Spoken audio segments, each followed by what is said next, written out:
Hey guys, this is Derrix. Hi, I'm Tiffany. And welcome to our video blog to love Puerto Rico. Just want to thank you guys once again for continuing to go on this journey with us. And if you haven't had the opportunity to subscribe to our channel, please do. That's one of the best ways to follow along on this journey with us.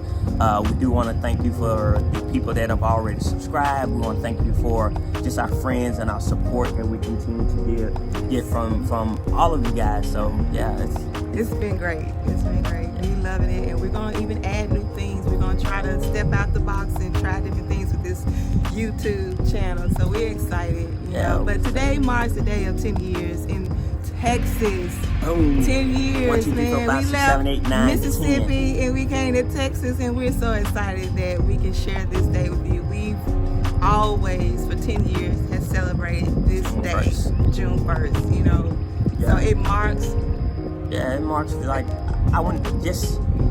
it was a road marker for us. It was a moment that we stopped and that we felt like the Lord was leading us into something that we could trust Him. So June 1st, 2010, we left 3 o'clock in the morning, not knowing anybody, not knowing what we do. You know, no money. Nothing. It was just only that we felt like the Lord wanted us to go on this grand experiment, and you know, our belief was that we could trust Him, but we just didn't know. And over the 10 years, every promise God made us in the 10 years, He's kept it. He kept it. Yeah, He kept it. So, and it's that's all we can say about the 10 years. I mean, so today is like one of those days where we always celebrate June 1st every year, but you know, the fact that it's 10 years today, a decade, that God has been faithful. God has opened doors for us, and even, you know, brought some things out of us that we never would have dreamed. But we're looking forward to June 2nd. yeah, we can't stay in June 1st. We can't build a memorial to what God has, you know, done in the past. We're always thankful, but we're ready to even continue on this journey to see what God is gonna continue to unfold. But I think we also remembering, with everything going on in the world, when we left Mississippi, we left an environment and a place of family and friends and everybody that we knew that were African American. Yeah, everybody looked like us. That looked like us, and then we came to a city that it was the total opposite. It was the total opposite. So all the things that is going on in the world, you know, we have faced a lot of things that we understand about racism, about hatred, about all those different things. And it's like we were dropped into like an environment. I almost feel like, you know, when a paratrooper jumps out of the airplane, he doesn't know what he's gonna fall into, and we were like just dropped into an environment that was totally different, where honestly we had to face some of our own prejudices, all those different things and all the things in our heart. So with the deaths of the two African American men, Ahmaud Arbery and George Floyd, it brought to light all these different things that are transpiring in our nation, and that unfortunately things, even though things have gotten better, there's some things that need to be addressed, and God is, I believe, raising up voices of righteousness that will speak to those issues, and I believe God is calling all of us to address these as what Tiff likes to say, the elephant in the room that no one likes to talk about. Nobody likes to talk about that, you know, but it's time for us to start having conversations about racism, about injustice. You know, it's just time.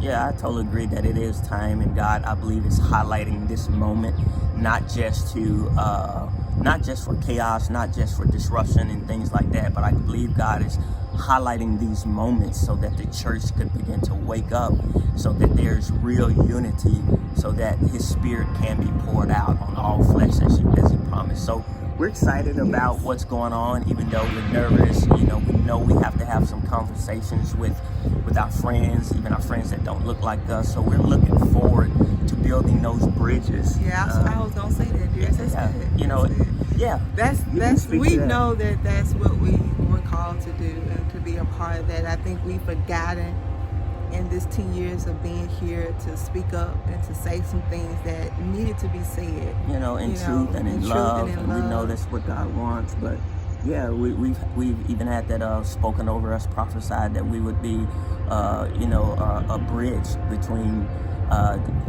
just different diverse groups of people. So we're nervous, we're humbled by it, but we know that today is the day. We're coming alive to our voices, even in everything that we're talking about, even with Puerto Rico. Right. You know, that's a place too that is close to our heart, because it's a place that a lot of injustice is going on there also.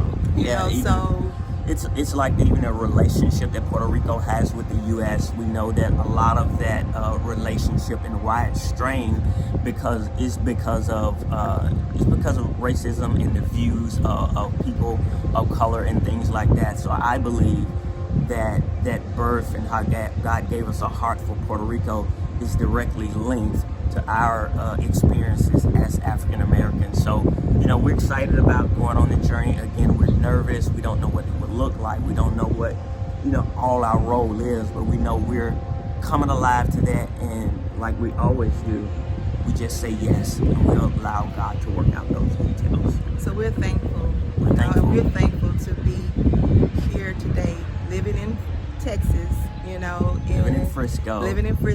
You know, we've learned so much about people and culture, and people that just don't look like us. I'll just be brutally honest. God dropped us in an environment where it was in a place of being around people that don't look like us, and we've gotten to know so many people who have become our friends, but we want even more of a depth of a relationship, and the only way that can happen is even have these discussions with our friends. I think also forgiveness. Yes. Totally agree. We need forgiveness. We need to learn from both sides to forgive and to love, to know that there are differences, to know that it's okay to be different, and I'm excited. I've been saying for a long time, I've been it's been hard for me here in Frisco. It's been hard, and this has been the hardest journey for me in Texas. A place of feeling alone, a place of feeling that, I didn't fit in, and I've always struggled with that, only being the only African American woman in a lot of the places that I walked into here, and it was a hard place, but I had to learn how to forgive others, and I had to learn how to even forgive myself, for some of the things that I might have had some feelings against other people, that I shouldn't have had. So I'm thankful. Yeah, we're really thankful of what God has done, and it's like this environment calls us to put a mirror in front of our faces, examine ourselves first, so that we could forgive ourselves and forgive others. But we need justice today. Yeah, it has to be, from Him. It has to be in the context of who God is, in the context of, His death, burial, and resurrection. It can only happen within the context of who God is, and it can't come outside of any other way. So, 10 years. 10 years. I mean, this is awesome. So House of Prayer, Puerto Rico, and it's a house of prayer that's going to stand for justice for people, all people, and that we're going to fight for, and we're going to pray for those different topics that need to be addressed, and that's from His perspective, and that's the heart of the house of prayer that God is calling us to build. So, thank you guys. Love you guys. To love Puerto Rico.